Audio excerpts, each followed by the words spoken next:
उद्धव ठाकरे यांच्या शिवसेनेला जय महाराष्ट्र करत शिंदे सेनेमध्ये दाखल झालेल्या आणि विधान परिषदेच्या उपसभापतीपदी निवड झालेल्या सचिन अहिर यांचा ठाकरे सेनेच्या वतीनं आज निषेध करण्यात आला। कोल्हापुरातील छत्रपती शिवाजी चौकात जोरदार निदर्शनं करत सचिन अहिर यांच्या प्रतिकात्मक प्रतिमेला जोडे मारण्यात आले।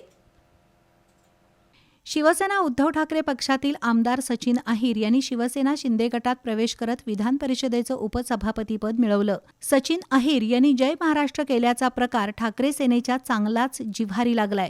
सचिन अहिर यांच्या विरोधात कोल्हापुरातील छत्रपती शिवाजी महाराज चौकात जोरदार निदर्शनं करण्यात आली। अहिर यांचा निषेध करत त्यांच्या प्रतिकात्मक प्रतिमेला जोडे मारण्यात आले। सचिन अहिर यांच्या विरोधात जोरदार घोषणा देण्यात आल्या। ठाकरे सेनेतून बंडखोरी करणाऱ्या गद्दार आमदार आणि खासदारांना रस्त्यावर फिरू देणार नाही असा इशारा देण्यात आला। यावेळी ठाकरे सेनेचे सहसंपर्क प्रमुख विजय देवणे, जिल्हा प्रमुख विराज पाटील, शहर प्रमुख मंजित माने, उपजिल्हा प्रमुख अवधूत साळोखे, स्मिता सावंत, राहुल माळी, अभिजित बुक्षेट यांच्यासह शिवसैनिक उपस्थित होते।